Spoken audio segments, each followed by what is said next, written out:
Hello again everyone, and welcome back to the Underground, After Dark edition, so to speak. So, like you guys have probably seen on social media, I have decided to put together kind of a question and answer session that hopefully will serve to answer some of your questions that you might have for me out there. And I thought I would start by getting back into the swing of doing these with radios, communications stuff. So, this first question and answer session is going to be kind of a dual purpose because today is Thursday and it is GhostNet night. So I've got a couple of things going on here in the background, and we'll see how it goes. So just off screen, I have my laptop here, my typical Windows tablet here, running JS8 call, and that is hooked to my talk in a box sort of setup that's in the other room. I don't have an antenna strung up in here, and I've got it kind of a hasty setup in the next room over where it's a little bit easier to access. So this is what I'm going with for now. I'm going to kind of keep this off screen a little bit because it's got some, kind of sensitive information on it. But over here in the corner, I've got another laptop going with JS8 call as well, but this is purely my receiver. So this is running with a web SDR. I can show you which one. It's actually the web SDR in Pennsylvania, so K3FEF. Just a standard SDR. I've shown you how to use this quite a bit already. This is exactly the setup from the free JS8 call video that I've got that I put out quite a while ago. So this is what we're going to do. This receiver is kind of at the edge of my receiving range. So I've got my receiver here, which is my localized antenna, my local transceiver, my local radio here. But I also have this set up just so that I can kind of extend my range a little bit and see what is out there. I did not announce this ahead of time that I would be kind of showing what comes in through the GhostNet in real time, more or less, because I wanted it to be kind of natural and organic and, see what's going on. If I had solicited this and said, hey, I'm going to be recording during the GhostNet session, so if you've got news reports, push them out, well, people would do that, and you wouldn't really get a good feel for how these normally go. So this may be a total failure, maybe a good success, who knows? We're going to give it a shot anyway. So since this is probably going to be fairly boring, just watching me look at JS8 call messages as they come in, I thought I would also take the opportunity to answer some questions that you guys have. So I am already several hours ahead of time. I actually just checked the clock, and I'm actually quite early for the JS8 call net, so I'll just casually kind of check things out and see what's going on and see what we get coming in over the wires. I, of course, have my GhostNet plan. If you don't know what that is, I have a whole slew of content out there explaining what the GhostNet is and how it all works. So, yeah, let's just go ahead and get started here. In retrospect, I should probably do these as a live stream, and I may end up doing those again, but I don't know about you guys. What do you guys think? I mean, I think, sometimes live streams, especially when it comes to, like, radio stuff, yeah, it tends to be like, I can talk for a long time, and I don't I don't want to sit here and talk for 2 or 3 hours and just bore you guys to death about this stuff. So maybe by cutting out some of the chunks of time where it's not super interesting, we can kind of be a little bit more effective. I don't know, though.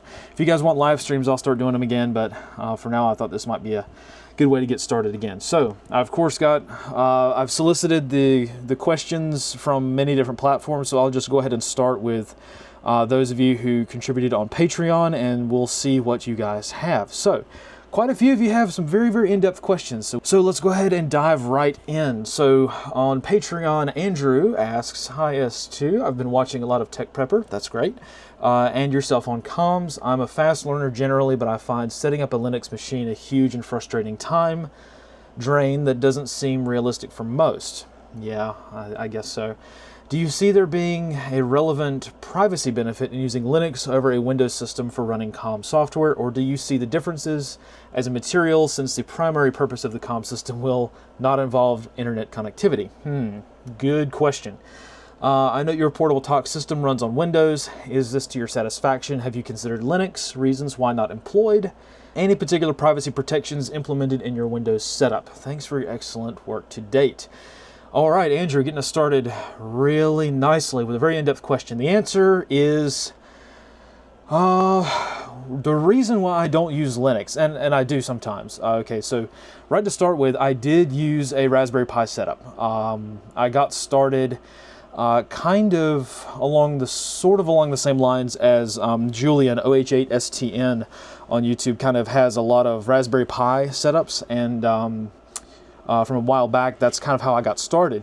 However, really the reason why I don't use Linux is because I'm stupid and it takes me a while to learn how to use Linux.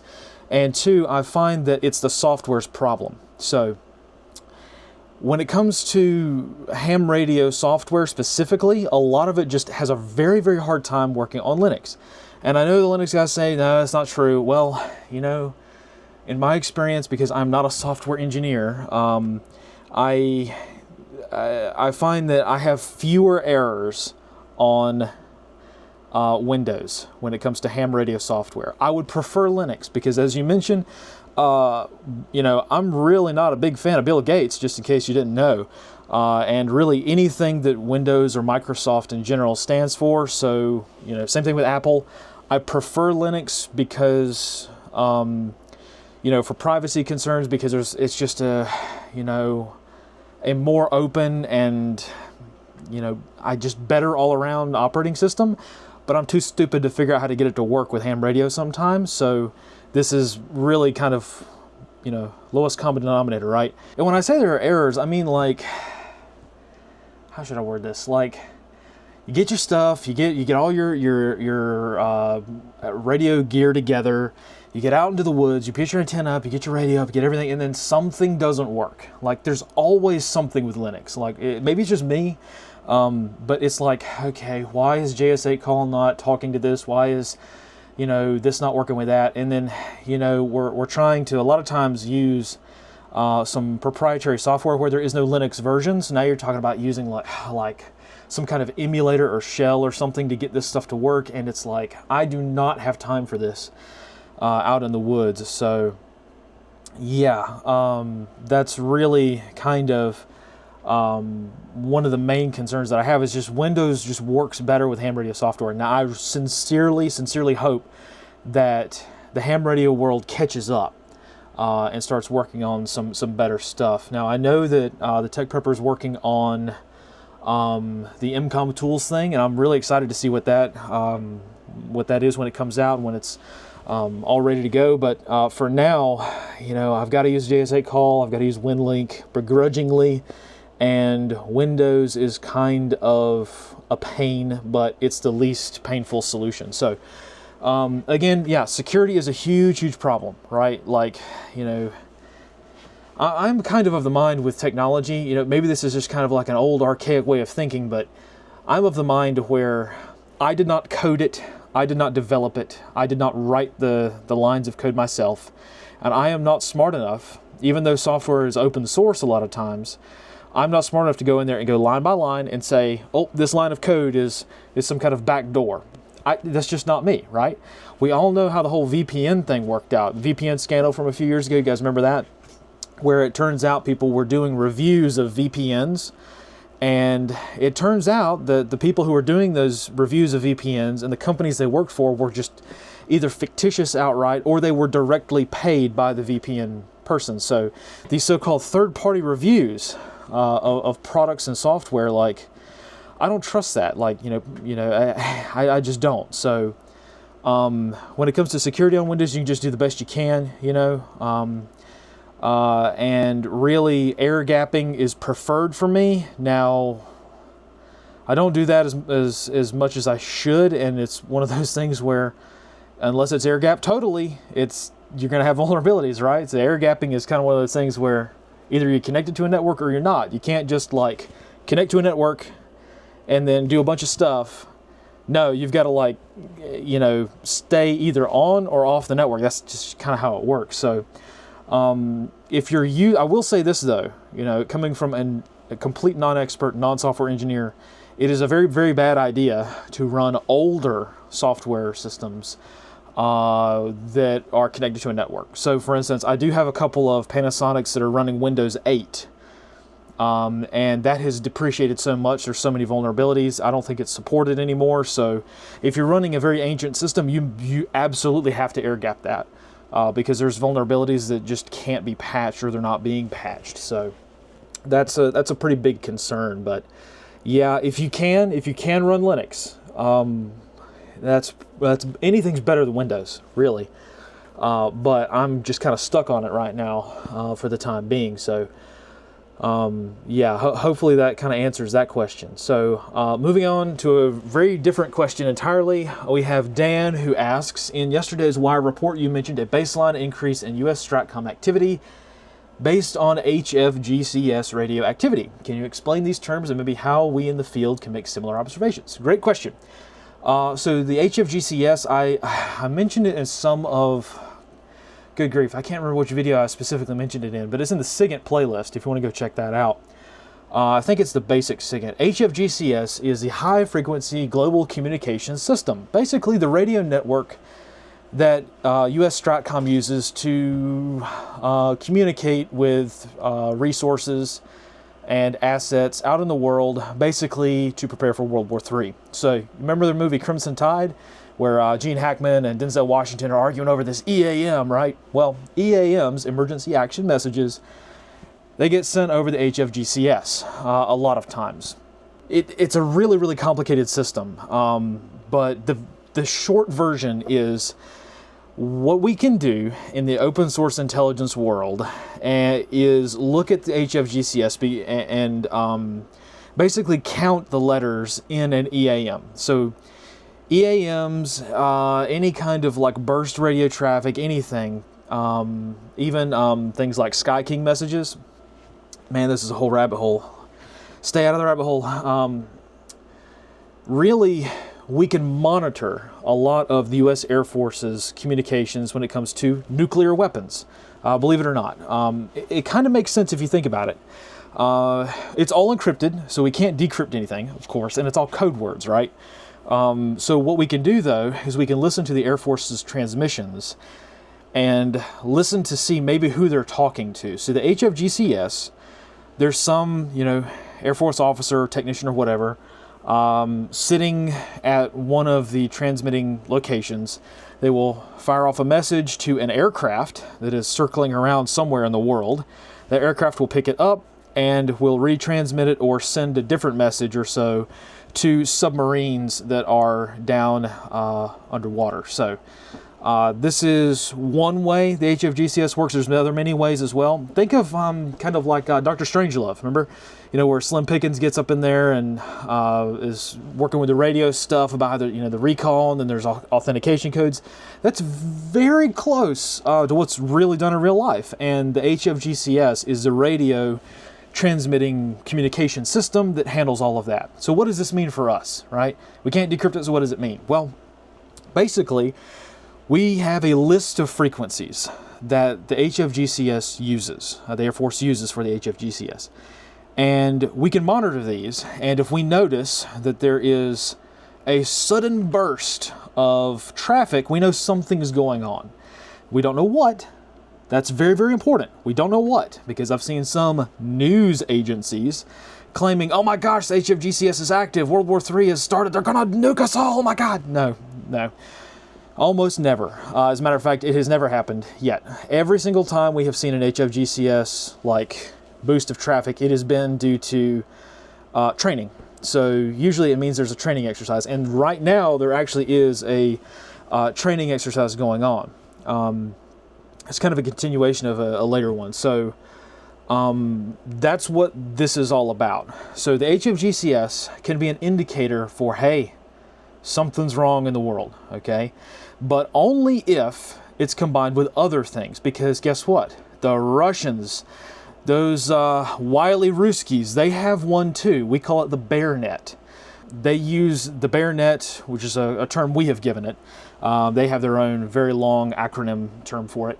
But we use that as well to figure out where they're at. So for this war in Ukraine, a lot of people were tracking the BareNet because they were using their Bear bombers to launch cruise missiles into Ukraine. So as soon as somebody saw the BareNet's active and they said, "Oh no, there's a lot of aircraft in the air," they knew missiles were incoming within an hour or two. So this is one of those things where it is an indicator of the end of mankind, but only when combined with other things. So if the HFGCS is hopping and there's a lot of messages flying back and forth We can't see what they are, but we can't decrypt them. That is, we can see, you know, what type of message they are generally. There's a lot of messages being sent.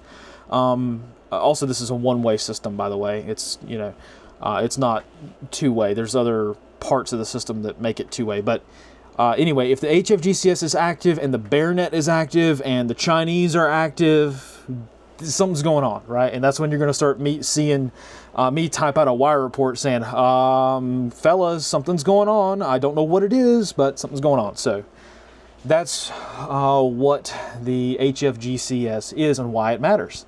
Again, please do not get caught up in it, because there are drills on this system like every week or every month or so, and 4 or 5 major exercises once a year, so, or 4 or 5 times a year. So when people they don't know what they're talking about, they're just like reading my wire reports or reading some other people's, and they're putting it in their own news reports, and you know, they don't know what they're doing, so they don't know what this means. They look at it and they say, oh, good grief. The U.S. government is sending messages to, you know, nuclear submarines, sending launch codes, you know, nuclear launch codes. Well, yeah, they do this all the time, and that's the whole point.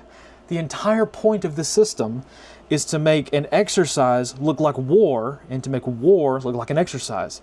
They're not, that's the whole point, right? It's nuclear deterrence, mutually assured destruction. This goes back to Grand Strategy 101, right?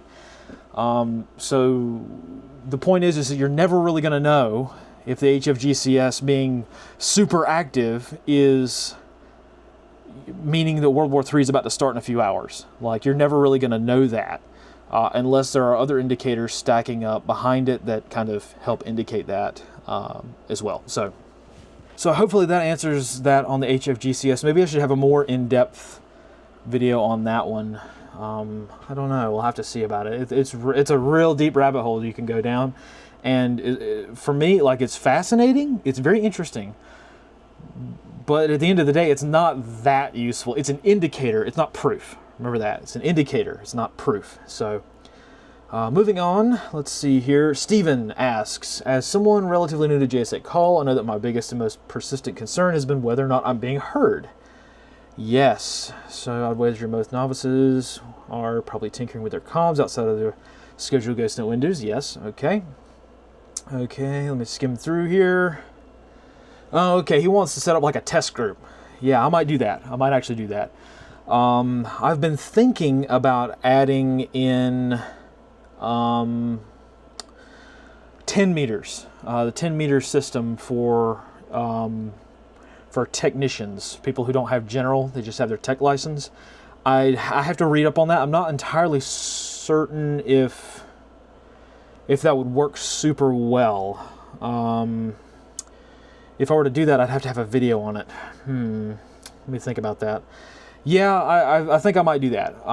As for now, for those of you who are trying to test your gear, like I already see some people. See, I've got a couple of heartbeats coming in. I've got a lot more on my antenna here because for whatever reason, my local antenna is doing really well tonight. It's never this good. Anyway, a test group would be good. But I think that you could just use a normal GhostNet tag, you know, at GhostNet. Make sure you're following the tags, right, guys? Like, make sure. That's the whole point of the system. Where am I at here? Pull it up in my handy dandy notebook. Let's see here, GhostNet, North America, boom. I don't know if you guys can see that or not. Question, yes, no. All of this stuff right here. Read that, it's important. There are tags you can follow so that you can get an alert when people are talking about GhostNet. Otherwise, you're just gonna get garbage and garbled messages through. You don't have to do this, I don't suppose, but I would very strongly recommend it because it's how you know you're getting messages across, and it helps helps people break out by locality. So you can follow at GhostNet in JS8 call, and anytime someone sends a message to at GhostNet, you will get pinged, right? And here's the cool part. You can send messages. So you can literally send a DM, a directed message, to at GhostNet, and whoever hears that message will store it. And so you're sending messages to people whose call sign you don't know. Is that not cool or what? Exactly, right? So that's what this is for. You can also do it by state. A lot of people break this down by state, and they're able to follow the @GhostNet main tag, at GST Flash. That's your World War III one, right? That's the one that I'm going to be using if, you know, missiles are in the air kind of thing, like in an emergency traffic kind of thing. And then at GN, then your country 3-letter, state 2-letter. That is for localized communications. So hopefully that will help break things out, because on JSA call, hundreds of people can be talking all at the same time on this waterfall, and things can get pretty busy. So you want to be able to get pinged when you've got localized traffic coming in. So yeah, I think I will have to create another at something test group and just kind of put it in here. But for now, until I can get the latest update going, the next update, we're on, what are we on? Version 1.4 right now. 1.5 is going to be pretty big, I think. Just because I got a lot of pages to add to it. But anyway, yeah, hopefully that answers that one. Oh, yeah, somebody else mentions here, PSK Reporter. PSK Reporter.info, I think. PSK Reporter is one of the main tools you can have to make sure that you're see how far you're transmitting. So you can go into pskreporter.info. I'm fairly certain that's the URL. I'm sure someone will correct me. And you can put your call sign in and click, you know, select JSA call on this band. You can do all bands or whatever. And it will show you on a map all of the people that heard you. Of course, this requires those receiving people to upload this information to, you know, PSK Reporter's web servers. So if they're using an air gap system like me, you're not gonna get that information. You're just gonna have to get stuck here with what you got. But yeah, that's really good. Also, SNR requests. Do an SNR request on GhostNet, preferably before the window and before the comm window, and you'll be able to see who can hear you and who can transmit back and forth. So that's a good way to do that. All right, next one. This is from DJ Rabbit S2. What can I do to start networking with people in a preparedness mindset? As you have mentioned fairly recently, not everyone has friendly neighbors, and many don't have peers next door who know how to use a radio or don't want to learn it. Here I am surrounded by both, with some who believe that, quote, if we got to prepare that much, then they're just going to nuke us. So there's no point in preparing because we'll die anyways.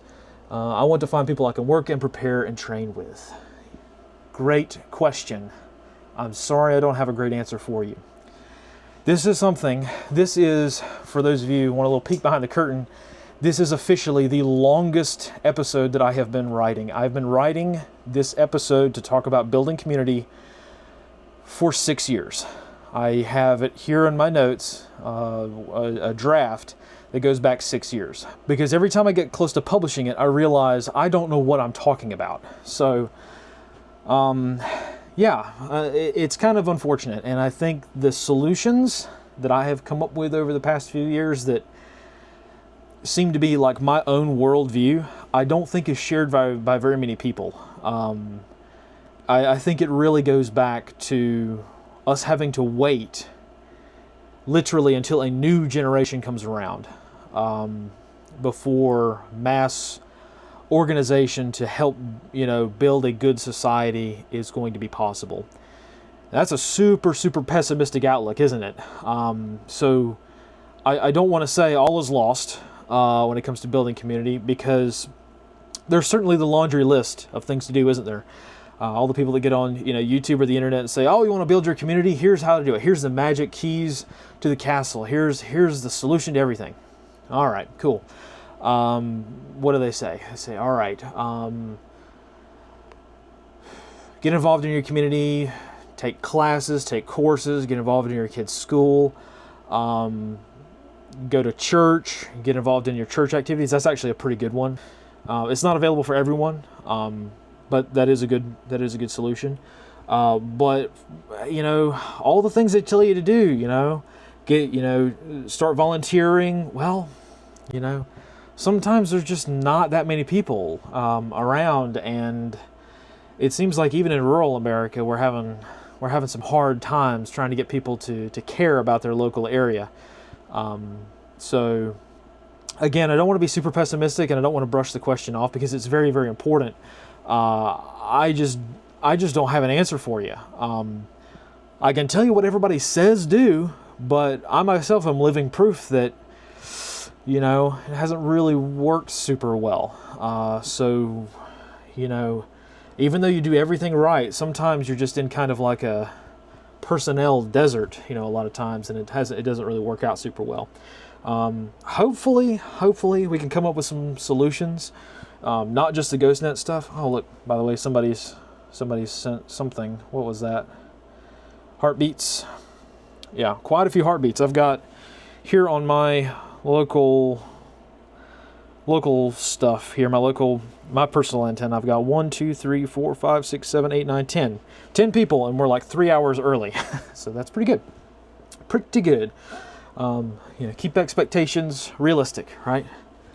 But yeah, building community, man, is a hard one. It is really a hard one. And, you know, I'm afraid that when I flip this, you know, camera on and I just start ranting and raving to the world, that I'm just going to sound like, you know, like really negative. And I don't mean to, you know, because this isn't a discussion, really. This is just kind of like a one-way thing, you know, a lot of times. And it's hard to get across what I mean in a video sometimes without sounding like super pessimistic. But yeah, it is a challenge, isn't it? It really is. It really is. But there'll be more on that later. I'll figure out some way. I'll figure something out. I'm working on it. I'm working on it. Maybe we got to get at it indirectly. Maybe this GhostNet is kind of helping us with that. I don't know. We'll come back to that though. All right, let's see what we got here. One more question from Patreon here. Let's see. Hello, S2. Oh, this is from Frank. Hello, S2. I followed today's North America to Europe data bridge test. Good. From a web SDR located in Europe. And I received multiple GhostNet transmissions from 3 different GhostNet participants in the United States. Okay, let's see.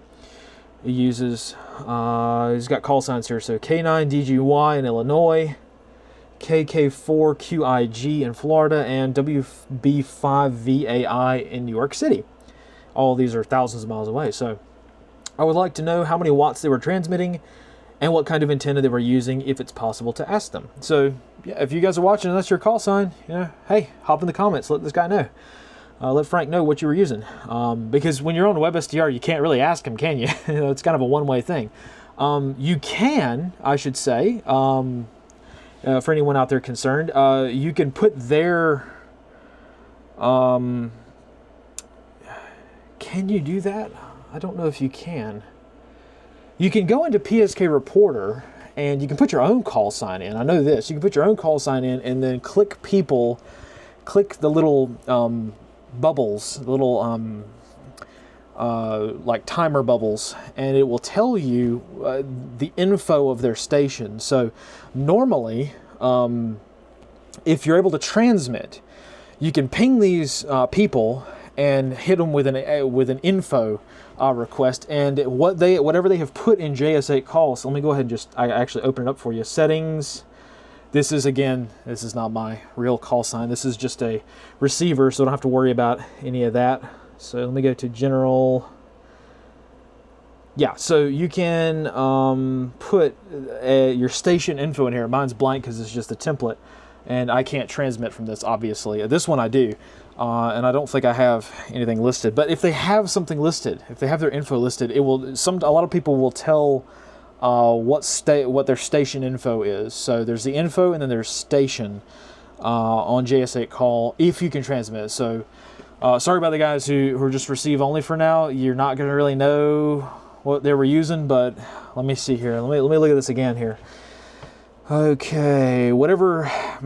It depends on what antenna you were, what WebSDR you were using, because some are better than others. So let's see. It also depends on what transmissions you were using, because heartbeats sometimes go further than regular messages.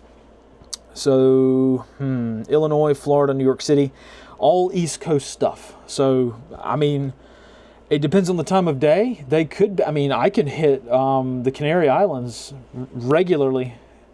Well, not any time I want. I have to actually wait for the window to open to get over there on 20 meters. Let's see. Oh, that's actually a second question. Yeah, my second question is, why not use 20 meters as the main GhostNet frequency? See, I'm on the West Coast, and I'm missing most of the East Coast traffic on 40 meters, but 20 meters seems to cover the entire U.S., even at 10 to 20 watts. Thanks again for getting this all set up, Frank. Well, I've got the answer for you, Frank. I've got the answer for you. One word, skip. So this is something that gets left out of HF radio a lot. The skip range. So imagine your station in the middle of this circle here, okay? So this is a huge problem when it comes to trying to get radio stuff set up, because 20 meters, you're absolutely right. You can talk a long way on 20 meters, which you probably can't talk very locally. So what happens is let me see here, see what happens here is, say this is the ground, okay, and your station is here. Well, what happens is your transmission comes off of your radio and radiates away, right? And it goes up into the ionosphere where it comes back down to Earth. Well, see, the thing is that it doesn't entirely do that one time. It does it several times sometimes. So the skip range is a magic circle where it's usually a circle where people cannot hear you locally. So you'll have a really tiny circle around you, to where someone who's maybe a mile away can hear your 20-meter message. But somebody like 3 miles away from you to like 20 or 50 or sometimes 100 miles away from you, they're not going to hear you at all, because your message propagated away from you. And it's kind of like, think about it like a water hose pointed up, right? Well, this is why we're trying to use 40 meters, because if you have your antenna set up in an NVIS, near vertical incidence skywave kind of arrangement, what you're doing is you're sending your signal directly up as best you can so that it can be reflected directly back down. Well, you can't really do that with 20 meters. You can, but really you can't. So 40 meters is that happy medium to where if you have your antenna set up, you can talk to somebody a mile away from you or 300 miles away from you. But you can't really go any much further than that on a low power setting. You absolutely can, but all things being equal, generally that's the way it is. Whereas 20 meters, usually most people on 20 meters are using vertical antennas. So the takeoff angle of that signal, it's gonna leave that antenna like this, and it's gonna go up into the atmosphere, and all the people that are over here, they're not gonna hear you. So that's why you'll see people talk about skip range a lot with 20 meters, and you can test this yourself. You can absolutely test this yourself. You can find an antenna, like a web SDR antenna, and punch it into 20 meters, and you can see, you probably won't see very many stations close to that antenna. You maybe have 300 miles away from that antenna, and that's the closest you're gonna get. So on 20 meters, generally speaking, again, this is all debatable, but generally speaking, on 20 meters, you're gonna be talking long range, because the takeoff angle for that signal and really the takeoff angle of how most people have their antennas strung up is going to make it so that it goes away from the antenna up to the ionosphere and then back down 3,000 or 4,000 miles away. But anybody closer, like over here, they're not gonna see it. So that's why we can't use 20 meters, is skip range. That's really it. I would like to find a way to integrate it more, but 20 and 40 meters is basically where we're at for now.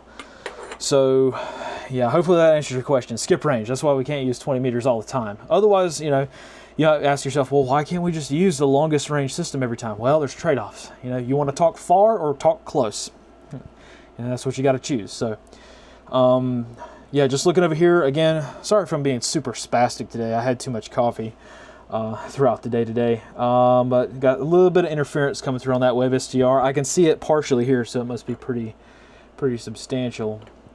But yeah, some people coming in, somebody talking about, there is no way that person is coming in from Sydney. There is no way.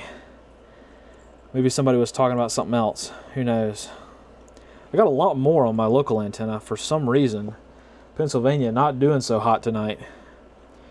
But yeah, I'm not quite sure what's going on with my local stuff. So yeah, just got a few people here and there. Heartbeats pinging back and forth. I like to let it run for quite a bit, like several hours before the window, just so that I can see who's out there in my software here can start to build this list over here. So that we can start to see who's actually out there and who might be able to hear me. So that's what I like to do. All right, let me go ahead and jump around here a little bit. All right, so just moving on here with some of the questions. Let me check Gab really quick. I do have a Gab account. For those of you who don't like Twitter or whatever, it's not super great, but I am on Gab. As that's genuinely me. Yeah, it's not a very strange things on Gab. Very strange things indeed. Anyway, first question here. This is from Phil. Since all the FamilyNet type radios are built in China, may we assume if they are ever used as intended by many, then the Chinese have break-in, control, override, and location ability built in already? That's a good question. I'm not really concerned about it, but that is a good question. You really, how should I answer that? There's always the concern with any piece of tech that there's some kind of backdoor entry, right? There's some kind of secret backdoor that, you know, can be taken advantage of by a international agency or the Chinese or whoever, right? That's a good concern. There's not much I can do about it. I have long suspected that HF radios probably have a backdoor in them that probably can receive a message over HF and brick themselves. That's just my wild conspiracy theory with no evidence to support it whatsoever. But I have a theory. I have that theory, and it kind of makes me hesitant to say it out loud like that because I have no evidence. But it would make sense, you know, if, you know, Chinese or Japanese with the help of, say, maybe some American agencies, right? It would make sense for somebody to walk into Yaesu's factory and wherever, flash a badge and say, hey, put this code in your radio so that, you know, we can burst out a message one day over the emergency alert broadcast system and brick all ham radios. Now, that's a crazy conspiracy theory. As far as, you know, reality, I will admit that is not, I mean, I have no evidence to prove it. I have no evidence to disprove it. I can answer your question on the location thing, though. If you want to make sure that there's no location concern, make sure you're not being tracked through your Baofeng, crack the case open and look for a GPS chip. Yep, GPS chips are really easy to find on the motherboard, and they got to be there, right? They're not going to be really tiny. They're going to be fairly large. Every radio that I've bought does, you know, if they have a GPS capability, it's a selling point, right? So they're going to put that in there. But it's only a receiver. You know, so with some of the more software-defined radios that are coming out, it may be more of a concern. But you know what? It's like one of those things where, you know, if I'm that concerned about it, then I don't think we have any wiggle room to work with. So we just kind of have to do the best we can. And if, you know, if doomsday comes and the missiles are in the air, right, and, you know, we got Armageddon coming down, and it turns out that there's been an elaborate conspiracy to brick radios, and my radio gets bricked, and this, you know, this GhostNet plan here is worthless. Well, you know, I can't really do much about it at that point. And I don't see any alternative solution other than building your own radio with your own software. Sorry, I can't do that. I would like to, but I can't. I can't right now. Not that smart. So this is a concern, I guess. How much of a concern? Not hardly a concern at all. Something that I'm thinking about in the very, very, very back echelons of my mind, but not right now. Sorry if that's not really a super great answer, but it's kind of what I've got. Let's see here. So continuing on here, Chadre, sorry if I'm pronouncing that wrong. I enjoyed your video on talking a box. How would you adapt that to a vehicle command center like a Toyota 4Runner? It probably wouldn't change very much. because the talk is basically built around HF radio. And as far as I know, there are not a whole lot of ways of getting in an HF antenna for 40 meters and 20 meters in a whip. Could you do it? Yeah, it'd have to be a loaded coil system using the vehicle itself as a counterpoise. I think I could do that. I don't have a Toyota 4Runner, but I might have to look into that. Yeah, that's really just kind of like a check mark for me for later. So sorry if I don't have a good answer for you, but right now it wouldn't change very much for me because I got to string up 60 feet of wire anyway. So no real big change. It's basically be the same thing. Maybe some more, maybe integrating maybe UHF, VHF more. Adding in maybe a CB radio for people that are into that sort of thing. Probably just adding in more because I'd have the engine of the vehicle to be able to generate power, so I could run a more powerful radio for sure. Yeah, that's probably what I would do. But I have to think about it. I'll think about it and get back to you on that one. So let's see here. That's it for Gab. Let me move over to the Twitter. Good grief. Lots of questions. Okay, let's see here. Let's work them in order here. All right. So Alex asks, great work you provide. You often discuss close-range comms for local teams. What about longer-range HF for international comms and teams? Thank you. Yeah, that's what we're doing. This is all HF. This is all HF stuff. So, yeah. HF's good. HF is great. Okay, Brian asks, comms is great. Intel analysis techniques are great. It would be good to hear about building a tribe. Yeah, you tell me. It would also be good to hear about plugging your tribe into your community. Yeah. Yeah, it would, wouldn't it? Yeah. Yeah. I wish, man. I wish I had a solution for this. I feel like,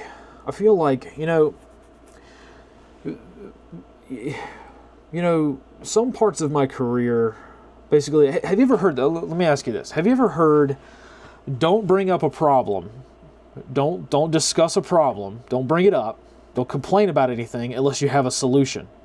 Have you ever heard of that, been taught that before? It's kind of like I don't know if it's a military thing. I definitely heard it in the military an awful lot. But, I kind of understand the sentiment behind that. Like, you don't want to needlessly complain, right? You don't want to just sit there and just continue moaning about a problem, right? If you don't have a solution to fix it, quit moaning about it. Well, I feel like people use that a lot of times to say, don't talk about problems. Well, that's ridiculous, right? We've got to talk about these problems or else we're never going to fix them. So, we can, not dwell on it, but we got to bring it up in the first place. And I can tell you, man, we've got some problems with community in this country, around the world too. It seems like less so around the world, but here in this country, man, good grief. I don't know if you have noticed or not, but we're living in an unholy land, aren't we?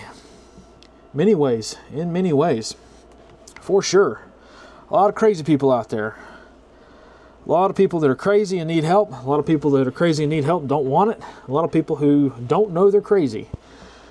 That's probably me, to be honest. Anyway, yeah, I wish I had a good answer for the tribe building thing, because people ask about it all the time.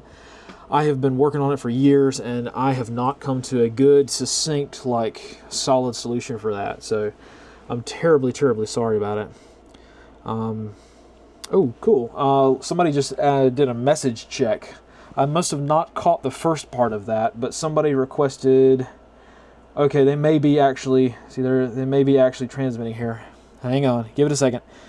No, it's just somebody checking in. Somebody said... They're talking to each other.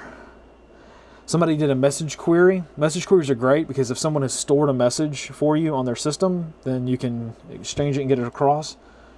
The only problem with the message system, and maybe I'm just too stupid to realize why JS8 Call did it that way, but anytime you send a message check to the network, everyone who does not have a message will send the word no, and it just absolutely floors the entire system. So that is kind of a problem. It's kind of a headache because you just get a bunch of like 15 or 16 stations at the same time saying no, no, no, no, no, no, you know, all over the waterfall, and it's kind of frustrating. So, yeah, that's kind of one of the downsides of sending messages on JS8 call. So, yeah. All right, let's moving on here to, looks like an anonymous username on Twitter, is VarAC, VarAC, it's VarAC. Being considered as a mode for GhostNet. So many good things about it. Yes. VarA is a, what is it? How do I describe this? It is a modem, basically. It is a way of compressing information into a format that is much more efficient, staying within the bounds of what the FCC says is okay for us to use. Yeah, so VarAC is, let me see, do I have it in here? I hope I do. Yeah, so WinLink peer-to-peer using VarA. The problem I have with VarA is that it's paid. It costs you a lot of money. It costs you, I think, last time I checked, $70 for a license for VarA. VarHF and VarFM. And VarAC is like the chat client. So it's not a replacement for JS8 call, but it's like a, good grief, what is it? It's like a blend between JS8 call and RTTY and WinLink, kind of compressed into one. I like it. I really do like it. The license thing, I don't think you need a license for VarAC. I'd have to check that, actually. But when it comes to using VarA on HF, man, it is so much faster to send an email than with something like RDOP. RDOP is great because it's open source, but VarAC or VarA, man, that is so much better. So, yeah, somebody's sending a turbo message. Let's see here. They didn't get the first message, so they're saying again. Yeah, turbo on JS8 call is great. I love turbo mode, but it really sometimes drops an awful lot of characters. That's just due to the nature of it. So, yeah, let's see. Moving on down here, past some comments. I would love a... Okay, here we go. Vile, I'm not sure if that's a pseudonym or a proper name that I'm mispronouncing. Sorry about that. I would love a piece on how the wire is produced, the structure, and how multiple countries could report these. Let me expand it. How would they be combined, reduced, and by which metrics/weights would one do it? Say each country in Scandinavia made a report. How would one group and condense these into a Scandinavian report? The wire is great, but obviously it has a perspective from the US. Yeah, I'm American, sorry. Would be tremendously cool to compile multiple ones. You know, like SCU, insert the ISO country code. Yes, that is a great question. How do I make the wire? Oh, good grief. It's a lot more haphazard than you might want to think it is. The wire reports, for every 3 minutes of narration, they take me about 4 to 5 hours to make. So it's not exactly it's a very time intensive task, right? I really probably should do a video on this, how I make the wire. They are the sum of my collective insanity. That's really how I make the wire. All of it is basically just what I think. I should do a video on that, though, because it's really hard. And people always ask me, wow, what sources do you use for the wire? Oh, good grief. Good grief. It's a valid question. It's a valid question. However, I don't have a good answer for you because I get a lot of information from just random sources, and sources which would probably not appreciate, you know, their username being out there, I'm sure. Basically Twitter, Telegram, stuff like that. It's just a collective insanity that I create for the day. But I will say this. Since I can't, or I can, but since I haven't found a good way to list the sources for every wire report, it would be too long to put it in the report, and I'm fairly certain I'll get a lot of people banned if I put out that, you know, I used their, you know, information in a wire report. Since I can't do that right now, I do not put anything in the wire report that can't be found with Google. So if I do put something, and you'll see the wording change drastically, if I do put something in the wire report that has a very obscure source, or it's like very hard to find or something like that, I'll put it in there. But most of the time, if you see something in the wire and you're like, really, is that true? Google it and you'll find it, because that's the answer. When it comes to the wire reports, I'm not going to hide any of this information. And you know, when I use the obscure sources, people just really do not like that. People want to hear mainstream news, and that's where most of the wire stuff comes from. Mainstream news, like at least the indicators. You know, the details of me like drilling down to find out what the mainstream media is lying about, that takes a lot of time. But most of the time, yeah, it's not going to be anything hidden for sure. So yeah, I'll have to probably drill down and do that a little bit better. Let's see here. Spooky asks, I have a pretty good grasp on local comps for situational awareness, local emergency, and ham freaks and a scanner. Okay, good. But despite owning a couple shortwaves, not sure how I would employ these in an emergency other than randomly scanning. Okay. Don't really understand those bands either. Okay. Important freaks by U.S. geographical area reception zone, times of day, and what I could realistically pick up. Absent and outdoor antenna are probably all knowledge gaps for me. Fair enough. Okay. Not looking to become a ham, but basically to have some intel capability during a power or internet outage. All right. Okay, that's good. That's what this is for. That's, you know, I hate to say like this is the answer. It's not. I mean, it's the answer we have now. It's a slipshod, hastily put together plan. Basically, you can do exactly what I'm doing over here. Listen only to JS8 call and see what you can get. In terms of people that are not affiliated with me, right? Not the GhostNet, not stuff like that. Shortwave radio does have uses. Unfortunately, shortwave radio, like broadcasting in terms of like commercial broadcasting, has really gone downhill over the past few years. Shortwave radio is like the 4chan of the internet, you know, or of the radio world, excuse me. It uses some really weird stuff on HF radio. So, you know, yeah. There's a lot of weird, just a lot of weird stuff. A lot of weird stuff on HF radio. Go down to 80 meters. Go down to the 80 meter band, and just scan around and listen. And I mean, some of the weirdest programming I've ever heard is on HF radio. I'm not going to say nothing super useful, but there aren't. I mean, you get the voices of certain countries. So if you want to listen to China's state-sponsored news, they have a programming for that. They have Voice of America. Programming for, you know, shortwave radio. Every big nation pretty much has their own like state-sponsored news that they push over shortwave radio. A lot of times it's in other languages, but there's a lot of English stuff too. If that's what you want to use, it's pretty handy. Really, I can't say, there's not a whole lot of good programming though in terms of like what's out there. Now, the reason that you might want to keep a shortwave receiver on hand is for like a doomsday scenario, right? Where internet's down, TV's down, everything's down. Well, with a shortwave receiver, let me see, do I have mine here? Finally found it. Here it is. Just have something in my hand literally before I started this and just found it. So something like a simple, you know, GP7 SSB. This is the newer one with the rechargeable internal battery. There's a million of these kinds of things on the internet. This is probably one of the most capable, yet still the cheapest. It's not cheap though, but not what I would consider to be cheap. You know, this may be a hefty investment. You know, if you're hesitant to spend money on like a bow thing that's like $30 to $50, depending on which one you get, then you're probably going to balk at this or any other shortwave radio. This is just a receiver, and because you're going to get it, this is what's going to happen. You're going to get it, and you're going to turn it on, you're going to scan, and you're going to hear a bunch of weird stuff, and you're going to say, this was a waste of money.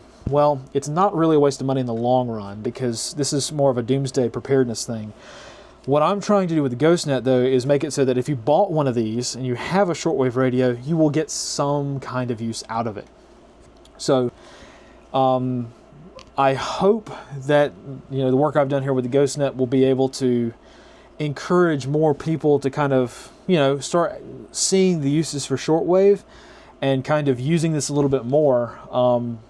But for now, we're still getting started, right? So if you have a shortwave receiver, don't throw it away. I mean, you know, keep it around. It's pretty good to keep for now. It may not be super useful at the moment, but I think that it will in due time once there's more commercial stuff on shortwave radio. I'm not aware of any projects though, but I think it'll be probably the amateurs that start adding more use to radio. Radio has exploded in popularity, especially on HF radio, the harder side of radio. It's exploded in just the past few years, you know. So this, you may have buyer's remorse when you buy a shortwave receiver, which is why I've been hesitant to say you must need this. You don't. You can get by with something cheaper. An SDR you plug into a computer is probably better in every way anyway, but this is more of kind of like a doomsday end of the world kind of thing. So yeah, there's uses for these, and I may have a video. I may decide to do a video for people that seem to have these or some kind of shortwave thing, and they're like, man, I spent like $100 and something bucks on something that's useless, right? Well, it's not. I mean, it's not useless entirely. But yeah, I need to do more on that. So, all right, what have we got here on the GhostNet? Somebody just did something. I can see it on. They're really close, or they must be exactly between these two receivers because there's the equal strength over here. It's the same SNR. No, it's not. It's close. What are they doing? Some kind of message, because somebody sent an acknowledgement. I don't know what that is. Somebody on here on my antenna is talking about. They're talking about their radios. Got FLDigi and JS8 going. Need more monitors. Yeah, yeah. We all do, don't we? All right. So yeah. All right. Let's see. Let's move on here. Let's go and answer some more questions. I hope this is not super boring for you guys. Like, I mean, I feel like you know, how long have I been doing these videos for? Like 5 years now, 4 or 5 years, something like that. Seems longer. 2 or 3 years. I've been going 2 or 3 years pretty strong, I think, since COVID. But I still feel like a crazy person talking to myself a lot of the times. Let's see here. Okay, Pitchfork Operators Union. All right, nice. Is there a COTS drone, commercial off the shelf, just a thing you could buy, that I can buy that won't go out of its way to blow my cover? Bonus points if you can program a flight plan and send it off on to get some images and come back with radios totally off.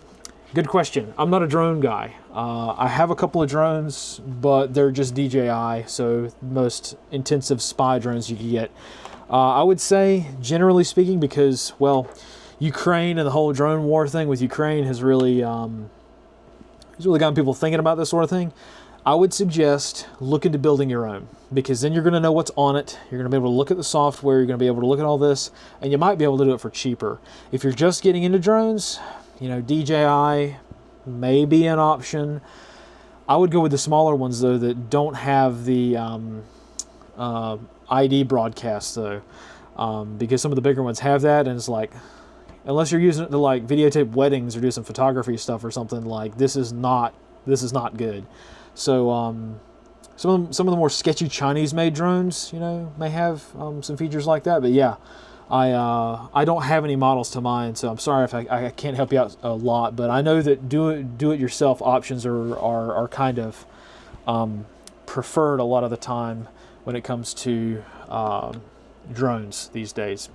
So let's see here. Moving on. Okay, Andrew has a question. Simple question. What is the cheapest radio to get involved in GhostNet? I'm currently looking at an RTL SDR, but the setup won't really allow me to actively participate. Okay, yes. UK-based, if that has any impact on the question. It doesn't. Finally, love your vids. Appreciate the wire. Keep it up. All right, thank you. Appreciate that. If you're looking to transmit, okay, if you're looking to receive, there's a bunch of different options. But if you're looking to transmit, let me see. Do I have one? Yes, I have one. This is about the cheapest you can do, right here. The True SDX. I haven't done any videos on this yet. but this is about, in the United States, it's about 130 bucks straight from China. You can get it in the UK.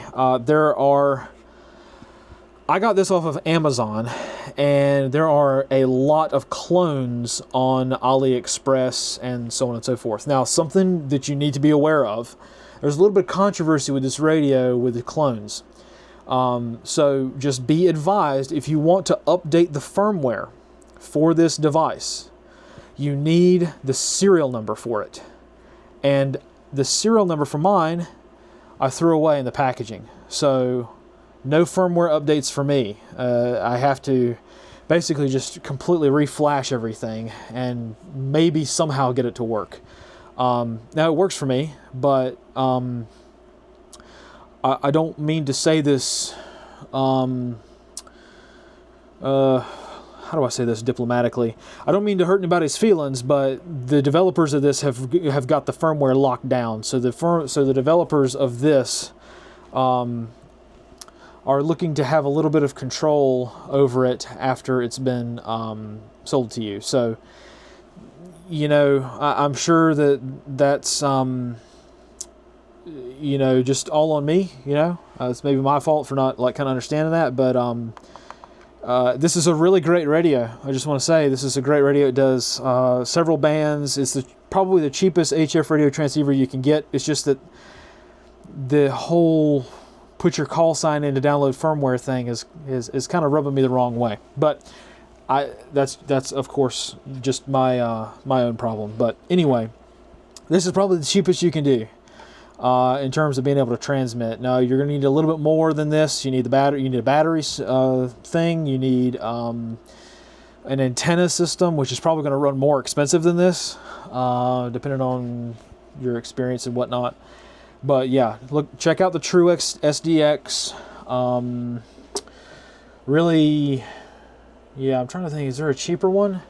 The Zygo G90, if you're willing to spend about 400 bucks, 450 bucks, the Zygo G90 is a really good option. I don't have one yet. I'm getting ready to order one, but everyone seems to be perfectly fine with it. You can use this with without a digi-rig. I'm trying to get mine to work with a digi-rig, and it's given me a little bit of an issue. But this should be able to function with a USB sound card. It's not the greatest way to do it. If you're wanting to be like super prim and proper with radio, it's not a great option to use with a USB sound card interface. You can do it, you absolutely can. But I prefer to use a digi-rig as much as I can. It's just a cleaner, more professional, less noisy way of doing it. So, TrueSDX, that's probably the cheapest you can do. Yeah, this is readily available. So, I think it's still readily available in the UK actually too. So, Mr. Wojak here. Is Baofeng pronounced Boofwang or Baofeng? It's definitely Boofwang. I've been wrong. I've been lying all these years. It is absolutely Boofwang. Boofwang. That's it. GIF or GIF? Well, do you want the real answer? You're not going to like the real answer. Well, since the G... Doesn't the G stand for graphics? Doesn't that make it GIF, like we all have been pronouncing it for so long? Yeah, something like that. Okay. Let's see here. John says, all right, it's interesting to me that many young folks seem genuinely interested in comms/radio as a tool for tactical or in prepper situations. However, if you go to any local radio club, gathering, or just get on the air, you'll find very few young folks. How do we get them on the air? They're already on the air. That's my guess, is they're probably already on the air. You're just not seeing them. They're not going to clubs because they get shut out.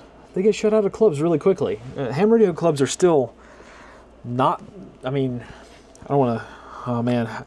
How many hams do I want to offend today? Let me see. I think I'll be nice. A lot of ham clubs are just not where the cool kids are going these days. They're not interested in participating in the ham radio hobby. They're interested in having results. Right? They're not interested in radio theory. They just want to talk to someone, and they're more interested in stuff like that. You want to get more kids? You want to get more young guys? You want to get more young guys in radio? Here's what you do. If you have a ham radio club, do something other than ham radio. do something like orienteering. Set up an orienteering course. You know, get your local ham radio club, set it up, do an orienteering course. Medical, get somebody to come in and teach a first aid course or a CPR course. Get everybody on your ham group CPR certified. Do something like that. Adopt a highway. Do that. Go pick up trash on the highway. Do something other than radio. Get outdoors, you know. Try to show how radio can be used as a tool. And you're going to have a lot of pushback. Like, it's easier just to start a new ham radio club most of the time than it is to actually, like, go with a pre-existing club most of the time. Because I have not found a single club. I mean, granted, okay, this is just me. Don't throw things at me. I have not found a single ham radio club that I feel like welcome at, for one. But they're just not interested in the things I'm interested in. So I'm willing to go, of course, more than halfway. I'm not just meeting people halfway. I'm going like 90% of the way here. And I get nothing from clubs a lot of times. It's changing, okay? It's changing a lot, but it's an uphill battle. It's definitely an uphill battle. So if you want to get the younger guys involved, you're going to have to do something other than radio, or show how radio can be used for something other than just talking with other hams about what radio you're using. Because that's like 90% of ham radio traffic right there. It's hams getting on the airwaves and talking about the specific radio they're using, or other more delicate things. And yeah, that's a problem if you want to expand and grow and develop and things like that. All right, let's see here. Radio Research Group. All right, awesome. We were thinking of doing a simple GhostNet receiver setup video, like the cheapest SDR setup you can use to pick it up. Yeah, go for it. The cheapest SDR setup. I still think, you know, going for the absolute cheapest is, you're running up against diminishing returns a lot of the time, you know. I still think the RTL SDR is probably the best, your best shot. RTL SDR V3. I think the V4 is coming out. Man, I need to get one of those. The V4 is supposed to have better receive on the HF bands instead of having to go to this sort of weird backdoor cheat kind of mode. The biggest problem with radio, with the SDR setup, is the antenna.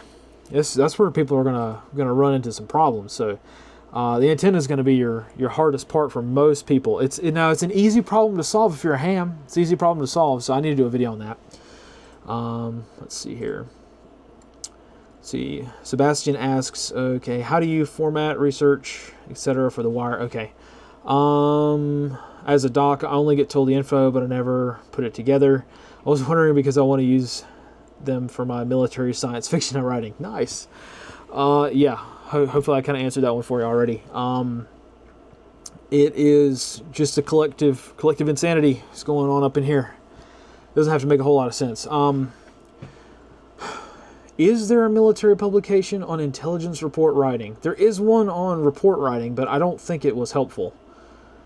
I have to look into that. Look into the download the military publication for intelligence analysis. They just did a recent one. That's really good. The Marine Corps. Marine Corps has probably got the best publications of anybody. They have one on intelligence analysis, and they have one on intelligence preparation of the battle space. Spoiler alert, if you learn and read about intelligence preparation of the battle space, you may find that that's a very useful skill to have. Very useful. And a lot of people are charging an awful lot of money for someone who can be able to do that. So yeah, IPB, Intelligence Preparation of the Battle Space. It goes by other names too, but once you get into it, you'll realize what's going on. So let's see here. Let me do a quick check. Yeah, I got some people banging around on JS8 call. Not super active tonight. I was hoping it would be, but you know, again, wanted this to be a little bit more organic. Now that I've recorded this, you guys are going to know the cat's out of the bag. I may be doing this more often. Anywho, yeah, so always, you never know who's watching. You never know who's watching, so. Okay, Nathan, is this a question or a comment? I'm not sure. EMP protection for devices to ensure redundant comms can actually be redundant. Okay, EMP, electromagnetic pulse. EMP stuff. I've come full circle on EMP stuff. I went and thought, all right, this is probably one of the bigger concerns. And then I realized it's not really that much of a concern. And then it came back around and now it's kind of a concern again. And now it's sort of like not becoming a concern for me anymore. Bottom line is EMP stuff is pretty important to prepare for, but maybe not in the ways that you think. Now, I'm not a scientist. Who's that guy that does the EMP stuff? I forget. Hang on. Let me look him up right quick. Oh, okay, here he is. The EMP doctor, right? Dr. Arthur Bradley. He's got a YouTube channel. Go check out his stuff. And that'll give you a lot more good information on how much of an EMP risk there is for you. For me, let me see here. Let me show you. Good grief, what have I got here? All right. So I do have, Faraday bags and things like that. Where's my other one? My better one. Ah, here it is. This one's got a clear thing on it, so you can see the screen of a device through it. I keep my my GPS in this one, just kind of my end of the world GPS kind of thing. I'm not really super concerned about it because it turns out for most modern consumer electronics, they're going to be okay, unless there is an EMP so strong that it just kind of wipes out all human life, sort of thing.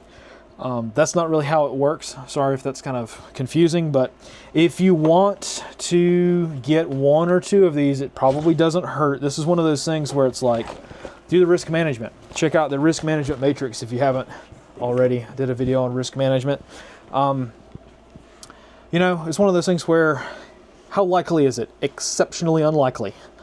But if it does happen, how severe can it be? Well, people tend to think, they're looking at that 5x5 chart, they think, all right, how bad can it be? Okay, well, how likely is it to happen? 1. On a scale of 1 to 5. 1. Not very likely. And what's the damage that could happen if it were to happen? Well, they think 5. It's not really a 5, I don't think. I think it's maybe a 3 or 4. You might find some electronics are taken out. I think Dr. Arthur Bradley would probably agree that surge protectors are probably your best shot. So surge protectors help quite a lot, and that's something that can help you against normal power surges anyway. So check out Dr. Bradley's channel on that. That should help you out quite a lot, I think. Let's see here. Thomas asks, I'm wanting to run a trunk radio scanner with the RTL SDR V4. And I was wondering if you have a video on that or have any resources for setting it up. Wanted to get my own little local talk. Awesome. Yes, there is a very poorly made video that I've made on like basic SIGINT. So check out the SIGINT playlist. I've covered this a couple of times. But really you need to go through and find out what frequencies you want to scan for, because, well, trunking is a little bit more difficult. Maybe I should do a video on that. Should I do a video on that? I think I should. I've already got like 5,000 videos planned. Good grief. Okay, so sorry, Thomas, I don't have a solid answer for you right now. I've got what I've got. Check out the SIGINT playlist, but I need to probably do a more solid video on that because it's not easy. It's not easy to set up trunking, at least not for me. So let's see here. Tequila Kid, nice. List of radio bands in order of importance: FRS, MERS, ham, etc. Well, there is no order of precedence. They're all different bands for different things. So, I don't think the bands have precedence. I think your pace plan has precedence. So, if you want to use FRS or MERS, whatever, it's going to be in your pace plan, right? So, if you want to use VHF or UHF, that's in your pace plan. I would say that the HF is probably going to be lower down in the precedence. Still very important, but again, HF radio is a strategic resource. It is not a tactical resource. Please don't conflate the two. You're not going to be sitting there getting shot at, taking cover in a foxhole, and you're going to whip out your IC705, plug it in, string up 60 feet of wire. No, you're not going to do that, right? You're going to be, shouting rather exuberantly into a handset of a radio that's probably got an antenna, that's VHF or UHF. So HF is not really tactical. It's not at the tactical level. We have strategic, we have tactical, operational, strategic, operational, tactical levels of warfare, and all of these that you mentioned here are VHF, UHF kind of things. So that's going to be in your PACE plan. That's what the precedent is there. Okay. Let's see. Coco asks, what antenna to listen to the GhostNet from Europe? What antenna if I also want to transmit? Good question. If you want to listen and transmit, I'm tempted to say you probably just need a wire reel antenna. Do I have one of these? I swear I have everything at my fingertips tonight. See, I'm super prepared, as usual, for these things. I don't think I have one. Hang on. Give me a moment. Aha, it was right in front of my face the entire time. All right. This, right here. If you want to receive, get yourself one of these. It doesn't matter. These are all various Chinese-y kind of names. This is the SIGINT ANT60, ANT-60 antenna. It's a simple wire reel antenna. I think this is probably a knockoff of a knockoff. This is just a simple wire antenna that has a 3.5 millimeter. It's a TRS style, but I think it's just a TR or TS connector. That's what you can use to plug into something like this, if that's what you're trying to use. So you can't transmit on these. You'll burn it up pretty quickly, as in immediately. But this is about, I don't know, 10 bucks. I don't know what it is in the UK, but you can find them everywhere. This is what I would recommend if you're starting with like an SDR, or if you're starting with one of these. If you got a receive-only setup, start with that, because this is a solid investment no matter what you do, because you always need a long random wire antenna, I think, to receive. Always very handy. If you want to transmit, that's a whole other story. You're going to be shelling out a lot of money, probably 100 to 200 bucks for an antenna. And again, that depends on your preference. For me, I prefer end-fed half-wave antennas because, well, they're fed by the end, and that's really efficient for me. So really easy to get them undone in the dark. Usually I try to get my antennas from Chameleon Antennas. They're not a sponsor or anything, but they make really good antennas. And if you're going to be spending a lot of money on antennas, you might as well get one that's made by like a professional company, because I don't know if anybody's noticed or not, there's an awful lot of guys on eBay making like handmade antennas, which is fine, but they're charging exuberant prices for them. So yeah, that's probably what you want to do, is go check out Chameleon Antenna and see whether you want to go the resonant route or the tuned route. But if you're just getting started to receive, get yourself one of these. Nice reel antenna. So yeah, let's see here. All right, continuing on here. Let me check on my GhostNet situation here. Let's see. Somebody's checking in from North Central Florida. People are starting to roll in. We're getting close to the window here. So even though it's daylight savings time and the time window is later in the year now, at least for my time zone, people still kind of check in at what the old time window was. So let's see here. Somebody's talking about, all right, they're checking in, but they have no traffic from northern Maryland or Delaware. All right, cool.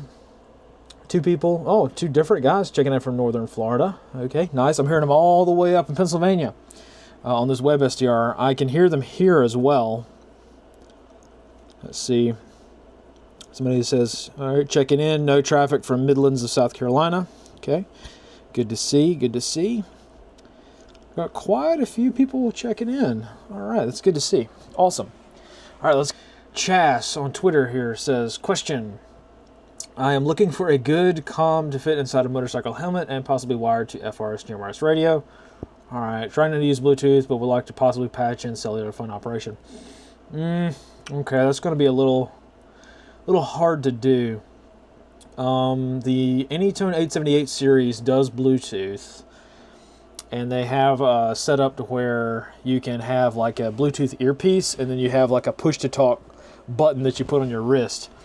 I bought I bought that whole system, and it's kind of dodgy, but it does work sometimes. I don't know. It's really hard. It's really hard to say because the push to talk is linked via Bluetooth to the radio, but the radio is also linked via Bluetooth to a Bluetooth headset. So you can try that. Try that and see if it works. It's just any Bluetooth headset that fits inside a motorcycle helmet will work with Anytone 878 UV2, I think. Whatever the latest Anytone 878 series is, check that out. That's where you can get a pretty good Bluetooth setup that way. I tried one out running with encryption and the delay between the push to talk and when you actually you actually transmit it from the radio. It's like a full 2 seconds sometimes, so not super great. But if you're running on like regular DMR with no encryption and probably even analog. I didn't try it with analog. Maybe I should. That'd be a little bit better to use. Let's see. Doc has a question. What is the best of the best and best of the cheap most of us can afford? I guess you're talking about HF radios. Probably. Let's see. If you can transmit, if you have the ability to, if you're licensed, you got the ability to transmit. I don't know what is the best of the best. Okay, well, I'll just give you the front runners. If you're looking for an HF radio, the most common ones right now that people are kind of using that are affiliated with the stuff that I do: Xiegu G90, Yaesu FT891, FT818 if you can get it. They're kind of drying up though because they're discontinued, or 817 as well. But the FT891 is pretty good. You still need I think you still need a digi-rig with that. Like I said, Xiegu G90. Depends what kind of radio you. I mean, what are your needs? That's why I'm really hesitant to give out answers. But you can't go ICOM. The ICOM IC705 is probably the Cadillac of the small QRP radios. It's just like a smaller IC7300. It does kind of the same things, but just with less power. There's a few things it doesn't do, I don't think, but for me, it's pretty good. Way more expensive than I probably should have spent on it, but I like the wireless capability of that. But again, that's like the top of the line. Most people are probably going to be going with the Xiegu G90, $450. You can get it for $400 on sale all the time. That's probably what most people are going to probably go with. So, yeah. All right, Matthew says, a note on concealing antennas, I'm guessing, and repeaters might be good. Yeah. Yeah, I have a whole video on spy radio and the things you need to think about when concealing your antenna, because it is a concern for some people. I'm going to do a lot more spy radio stuff. You guys like that, spy radio stuff? Everybody likes spy stuff. It's really hard. You got to read a lot of books. I can tell you how much money I've spent on books to talk about spy radio stuff just to get one sentence from the book. Yep, it's like there's my $15 not coming back. So yeah. Okay, let's see here. Let's see.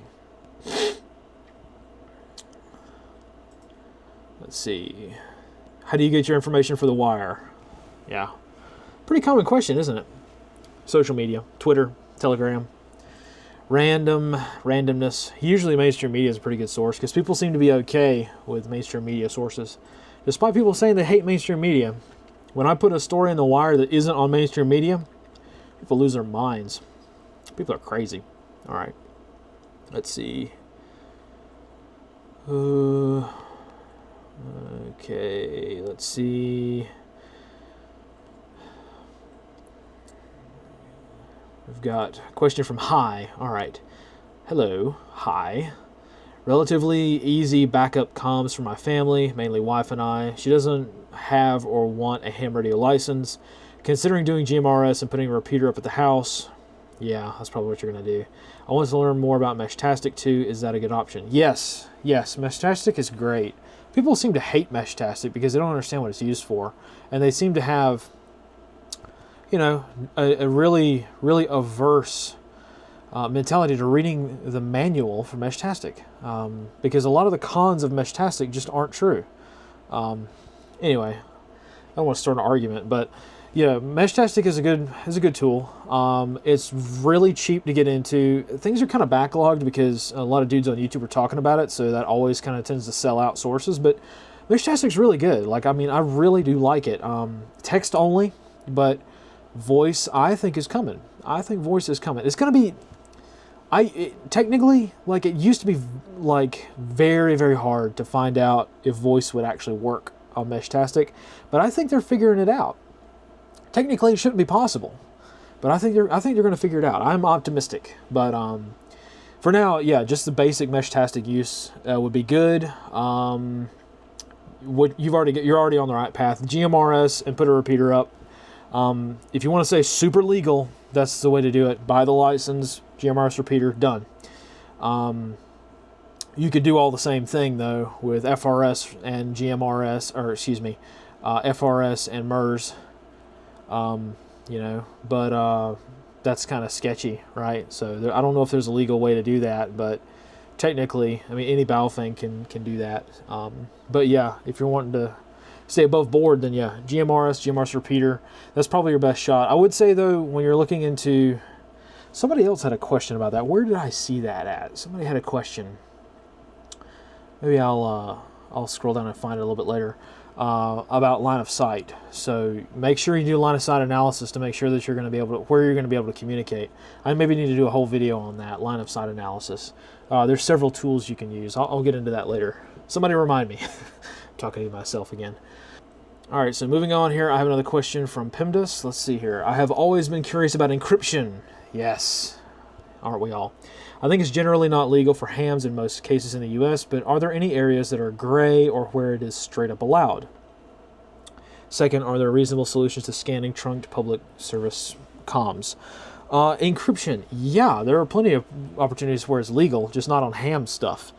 GMRS, look into that. Look into commercial radio. Look into the commercial radio regulations, and you'll find out a lot more about what is allowed. Encryption is definitely allowed. It's just not allowed for hams on the ham bands. But yeah, it's allowed. Sure. That's why a lot of radios do it. That's why a lot of Chinese and Japanese radio manufacturers, they're trying to double dip. So like the Anytone 878, technically it can do AES 256-bit encryption, but it's a ham radio. Is it? Is it a ham radio? So it's meant to be a commercial radio that also does ham stuff. So that's where you kind of find that distinction with encryption. So yeah, absolutely, it's allowed on in some circumstances, but just not with hams. That's why hams get all bent out of shape, because hams seem to think that the only radio you can use is a ham radio.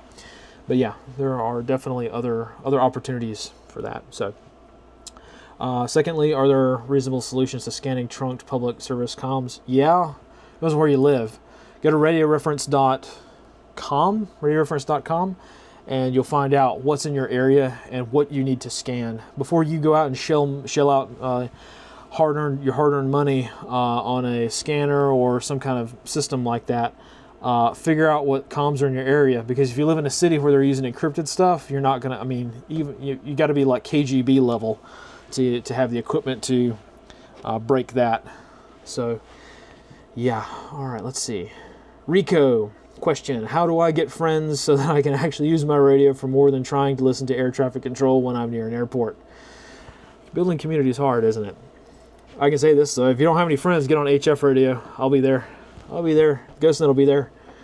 If you don't have anybody to talk to, HF broadens your horizons, broadens the number of people that can hear you. Let's see, Daniel, I have a question. Okay, which radio or way of comms will be best for short and long wave range that do not depend on internet and can be used in Denmark for someone who only have $100 US per month to spend? Okay. Let's see. Daniel, you are a good candidate for the True SDX. I think it was developed in your neck of the woods, actually. I'm not sure the developer comes from Denmark or maybe the Netherlands. I'm not sure. I can't remember. Anyway, yeah, check this out. The True SDX. Good option for you. Very cheap. Very cheap. Just save up for a month. Get you one of these. Next month, get yourself an antenna. Get yourself some wire. Make yourself a resonant antenna on 20 meters or 40 meters, and give that a shot. I think that'll be pretty good for you. You're gonna need a computer though. You can do FT8. You can do FT8. If you don't want to do JS8, you can do FT8. There's an Android app for FT8. I think you have to buy it though, but it's not much. But you can get like an OTG cable, plug it right into this, and they work on digital modes with your Android app. So yeah, that's a good option for you. That's about the cheapest way you can get into it that's actually reliable. There are cheaper radios than this, but they're a little sketchy, if you know what I mean. So, all right, somebody just asked for messages. Somebody's sending no. Man, for whatever reason, like my local antenna is doing super well, and like this one is not getting anywhere from Pennsylvania. Come on, Pennsylvania, you've got to give me something. Normally these web SDRs have really like way better antennas than I do, but for some reason like this one is not doing super well tonight. I don't know why. Anyway, kind of goes to show, right? This is real. It's organic, you know. It's real, semi-real time. It's not a live stream, but it might as well be, I guess, at least for me.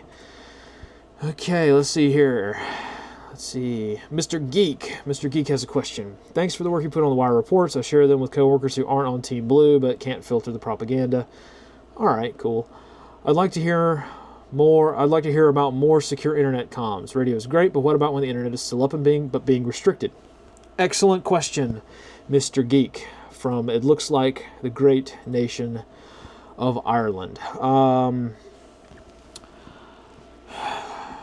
How do I say this? Alternative media is probably where you're going to be at. Telegram is really hard to, I don't want to say that. I was going to say it's really hard to censor, but it's not really. I mean, it's Cloudflare and Amazon Web Services, AWS.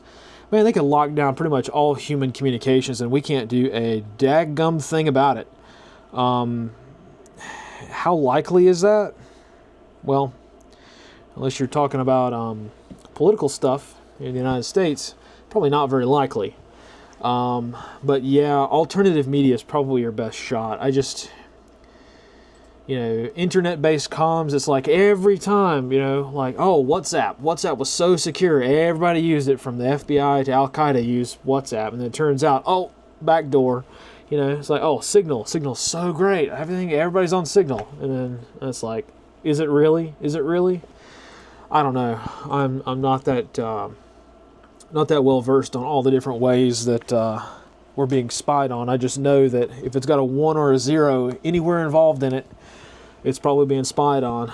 So if you've got something like, hey, crystal ball time, if you want to say something sensitive that is not socially acceptable, don't say it on the internet. In person, why is it such a hard concept for people to understand? If you got to talk about some sensitive things, don't do it on the internet. Come on, please. It's not that hard. Actually, it is that hard. That's why people ask the question. I don't mean to belittle.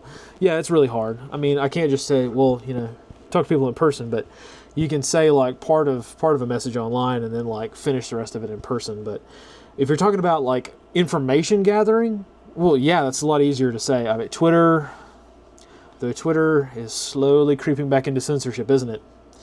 On that one topic. Telegram's a little better, but Telegram's got a lot of bad information on it. A lot of people who are pushing fake information on Telegram. But hey, I'd rather have the fake information, discern it for myself, than have somebody censor it. So yeah, I need to do a video on that, but I need to learn it myself. I'm no expert on this stuff.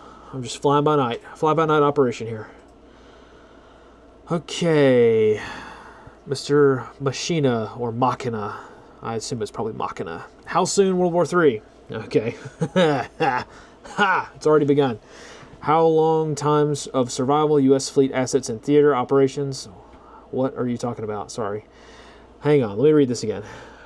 How long time of survival, U.S. fleet assets in theater operations? How soon China retake Taiwan? How soon North Korea reunifies South Korea? Oh, okay, this is more of like a Pacific theater kind of question. I don't think the U.S. Navy is going to last very long in a direct knockdown, drag-out fight with anybody. As evidenced by Yemen, U.S. Navy you know, all credit to them. You know, they can't save unarmed commercial ships from being hit with improvised missiles that are being shot one at a time. China's entire coastal defense system is to send thousands of anti-ship cruise missiles, thousands per second. That's what China can do, and they train for that. That's their entire military infrastructure is built to take Taiwan back. How soon do they take Taiwan? I don't know. Pay attention to local elections in China, though. Oh, Mr. Jinping has replaced quite a lot of people. I think he just booted their Secretary of the Navy a while back, a few months ago. I thought, oh, that's pretty big. But yeah, watch for his consolidation of power. He's still got a few people I think he's going to replace. But I think China is probably going to try to sleepwalk into this thing more than people think. Maybe not, but I don't know. North Korea reunify South Korea. North Korea, the DPRK, the Democratic People's Republic of Korea. Yeah, they have given up on reunification. In case you haven't been following that, they've been they destroyed the arch of reunification. They've removed all reunification references from all their propaganda websites, and Kim Jong-un came out and has basically said several times, reunification is not on the table anymore. We're just going to continue building our nation the way that it is. So this may be his own legacy. I'm no Korea guy. I'm not a Korea expert.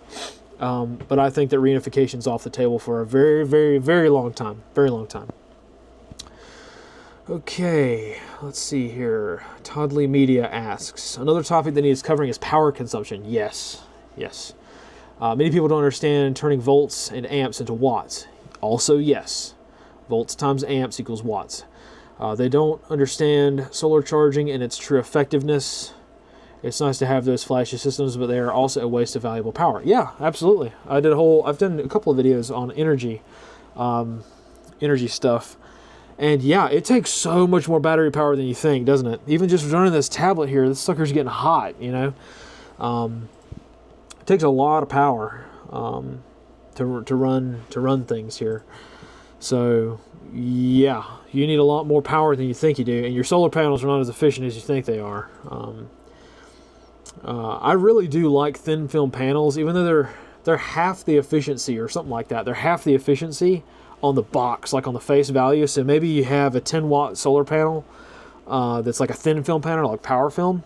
You may have like a 10-watt panel. Well, really, you're not even getting a fraction of that out. You may be getting 5 watts on a good day, but they work more hours of the day. So you man, I need to get Excel out and prove this. But I have found that because thin film panels work in less direct sunlight, I have found that with a 10-watt panel on a cloudy day, I can get more juice out of that than a monocrystalline panel, which isn't charging anything at all because it's a cloudy day. So you find that the least efficient panel is half the efficiency, but it's actually many more times efficient in the long run because it works under more conditions. Anyway, yeah, I need to bust out my Excel and actually start testing that and proving it, because my anecdotal evidence does not really help much. So let's see, Pete, Mr. Pete here. Do you see any use for VarAC and GhostNet? Yeah, I already covered that. So yep, it's getting MCOM features. I did not know that. Store and forward. Actually, no, I did. I did hear about that. Sorry, I forgot about that. Yeah, store and forward. I knew that was coming. That's going to be interesting. That may earn a place in GhostNet. Yeah, I may want to replace. I don't know. I may want to replace WinLink with VarAC. It might get more people to use it, because WinLink, I mean, to be honest, WinLink sucks. I don't like it. It's just the only way to send a longer text message that's in an email format. It's not really an email, and it's not encrypted, but it's really good for sending these longer reports. And you could store, forms and things like that. You make your own forms, but it's not. I just don't like it. I don't know. Using Vara with it makes it an infinitely better experience, because you can send a whole page of text in just a minute. Whereas here on JS8, it takes me depending on what mode I'm using, it could take me a whole minute to send 2 words. So yeah, that might be useful. Okay, let's see. All right, so moving on here, Edward says, okay, I think your channel is great. Cool. My daughters have performed many of the experiments. All right, nice, cool. I would like some videos showing the use of SDR receivers like the SDR Play, DX, etc. We use these, so it would be good to show the power of recording a whole band and how to use it. I need to do more SIGINT stuff. And yes, I concur. I do need to do more of that. More of that once I figure out. See, the SIGINT stuff takes a long time to film because there's inevitably some kind of issue, right? Or it's just like not... It's really hard to explain a lot of times, so I have to sit there and think about how am I going to explain this in a way that people will understand it. So, yeah, it just takes a long time to get set up, but I'll get back more on that, sure. All right, moving on. Mr. Douglas. Douglas says, it seems likely that at some point a play will be made to take out or at least control the physical layer to control information flows and stomp out crypto. Yeah, probably. Who is building a means to transact crypto via radio? I don't know. I don't know who's doing that. I have seen some things, but nothing super reliable. I'm not a crypto guy. Yeah, I don't know. Maybe I should talk more about crypto. I don't know. I don't know who's doing it via radio. That would probably be helpful, but maybe I think it may be asking too much because there's a lot of dropped characters in radio. So you drop one character, suddenly your money's gone. Your currency is gone. Let's see here. All right. Future Group asks, thinking how to get new radio users started quickly. Are there region-specific repeaters, emergency channels, weather, police, fire, all documented somewhere? Yes. So if I have a friend in San Diego that just bought a UV5R, can he just download channels to quickly program his radio? Yes. Go to radioreference.com and click the county that you live in, and there will be a whole list of all the frequencies that you can track and, like, you know, monitor. Public service, ham radio repeaters, all that kind of stuff. It's all there. Radioreference.com. I think it's .com. Yeah, it's .com. Let's see here. Doc has a question. All right, I'm just getting into comms. What radio should I buy? Is a dumb question. It would be nice if you had a guide for 3 budgets, rich, poor, and something in between, of some hardware to buy, the skills you need, and the time it takes to be proficient. Yeah, I agree. Man, so, you know, which radio to buy? You know, it's a question that people ask because they don't know what they're asking, and engineers oftentimes don't know how to respond to that. But yeah, I can definitely do that. I've been thinking about it for a while, but I need to purchase the radios myself, and that takes some time to get in. And my whole mentality is, I have a certain ideology when it comes to radio. I am a QRP guy. I prefer low power, small, compact rigs. I do like the man-pack stuff, but I'm definitely not a base station guy. So, you know, people who might be wanting to get into base stations, I'm not a good source for you. But yeah, I'll do that. I'll do that. I'll work on it. Oh yeah, Theophilus has the same question. Can you do a buy this guide? Yeah. Also more videos on mesh devices. Yeah, I'll do that. Meshtastic definitely needs some more practical content, not just content selling it. I have no sponsors. You guys are my sponsors. That's really it. People who support us on Patreon and Utron and all that, and you know, those platforms like that. That's where our funding comes from. I have no coupon code. I have no affiliate link. I have no sponsors. So, yeah, seems like there's not that much content out there these days that isn't sponsored in some way. But anyway, all right, let's see. Somebody's doing a CQ contest. Come on. Oh, good grief. Come on. You're doing a contest on the GhostNet. Whatever. It doesn't really matter. It doesn't really matter. Let's see. It just might clog things up. It looks like nobody's participating. Anyway, let's see. Mr. Nah has a question. Radio guides, question mark. I have a cheat sheet for the spouse, how to tune up the NOAA stations, but it's a full page and kind of clunky thing. When written for non-radio folks, discrete antennas for the home, try not to attract attention. I'm working on things you guys haven't seen yet, so there will be publications on this. Don't worry. Working on it. All right, let's see. Zana Industries asks, so my friend lives in an apartment that is a Faraday cage. No. Is there a way for him to set up a radio there? Yeah, sure there is. You probably need a tuner though. You could probably, if you have a window, hopefully you're living in an apartment with a window. A windowless apartment is just basically prison. If you have the ability to fling a wire out a window or attach something to something metal on the building, you might be able to tune up and get on the air that way. Other than that, you might want to look into mag loop antennas. They are expensive though, so it's one of those things where you might have to just shell out $500-600 for a mag loop, only to find out that it works like marginally better than just trying to use a wire thrown out the window. But if you're in a confined space, you might find the mag loop has a high enough Q to get a message out through a very restrictive area.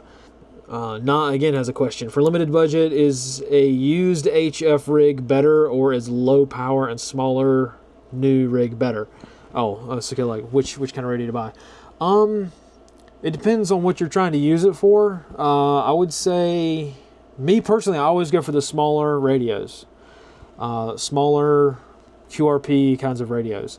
You might find though, and this is kind of a hint with really anything on like eBay or something, if you find the same radio for sale like a lot on the secondary market, you might find, well, you might think, well, wait a minute, why are people selling this radio like a lot? You know, something to think about for sure. You know, and also there are a lot of very entrepreneurial people on the eBay machine. People will price gouge you on eBay on radio stuff. They will try to sell you like a 30-year-old radio for what they bought it for, or for more. Like there was a guy on eBay, I was trying to find a tuner, a small compact tuner, and the dude was selling it for $50 over MSRP. And I could literally go to the company and order it like right now. And the dude was on eBay selling it used for $50 more than what it cost brand new. So anyway, just be careful with that. When it comes to buying used radio stuff, you can get screwed really easily. Let's see. Freedom Actual has a question. Very interested in NVIS communications. Good. Near vertical incident skywave. And whether or not there are any truly mobile solutions. Good question. I haven't found one that works yet. Does a truck make a good ground plane for NVIS? In my experience, no. I haven't been able to get that to work very well.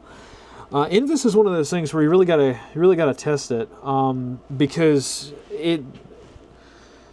it's almost impossible to determine if you're actually doing it, because a lot of people claim that they're doing NVIS, they're getting NVIS propagation, and it's really just a ground wave. So you have to be able to compute the time of day and the atmospheric propagation that actually is resulting in you getting NVIS, because a lot of times you might find, all right, cool, I think I'm getting NVIS propagation. I see a lot of people in my very local area on like 40 meters or something.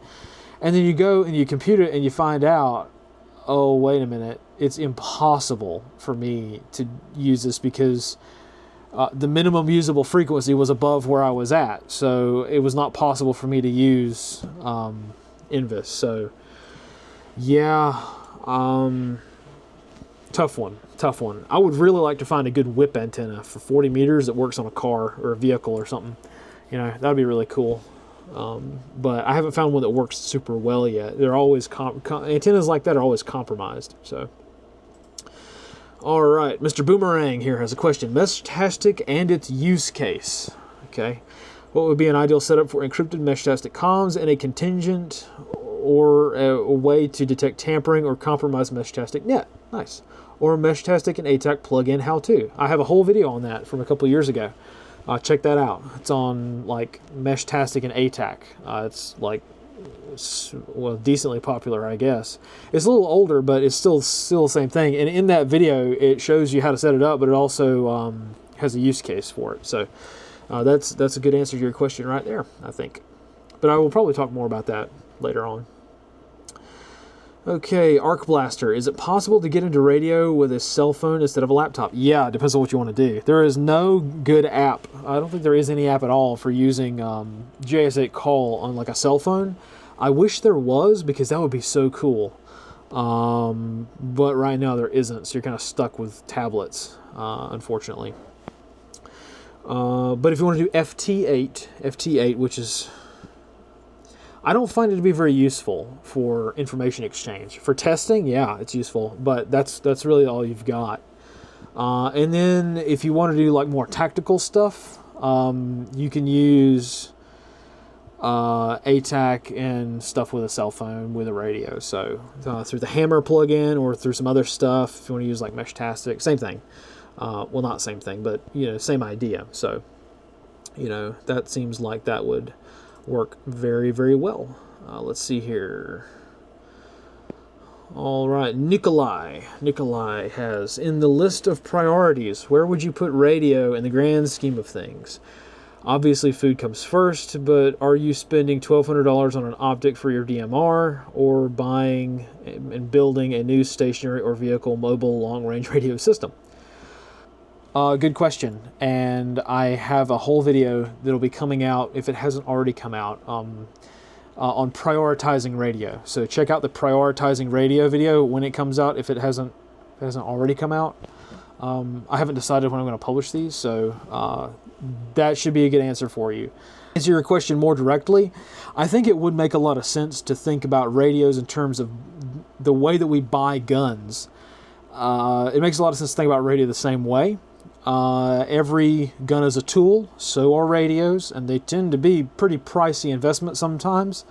So I will let myself do the talking in that other video.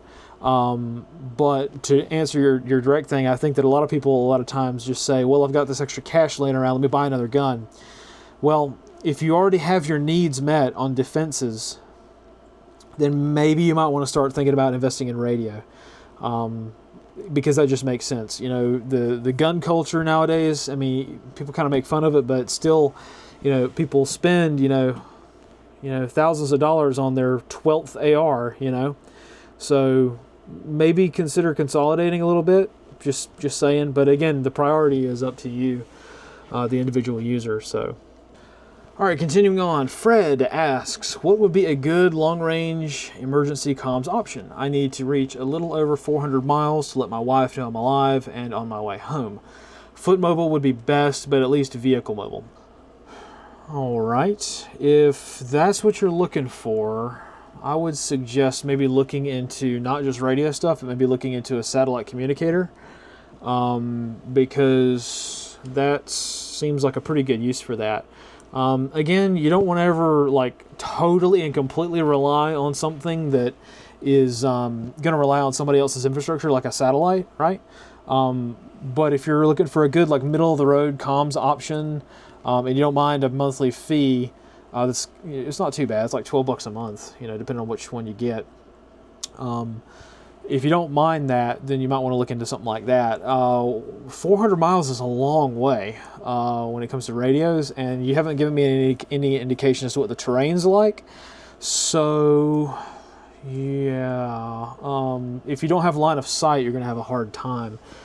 Meshtastic is out. You can't go that far with Meshtastic. VHF, UHF is out. You're not going to be able to do it that far. Even with a repeater, that's way pushing it. Maybe a repeater network, maybe, but generally speaking, that's a bridge too far.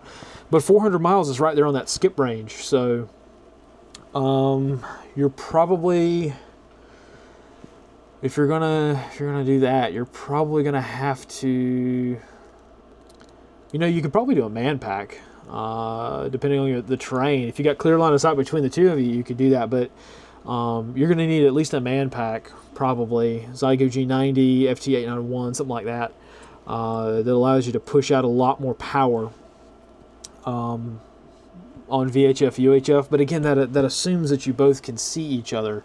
So you need to do the line of sight analysis. Somebody asked about that. I was going to come back to that. I'll probably find it again here in a minute. But do line of sight analysis. And you can just Google it, line of sight analysis tool, and like the first one that comes up I think is SCADA systems, and it'll allow you to determine between 2 points, is there anything like a mountaintop or something like that that's kind of blocking your way.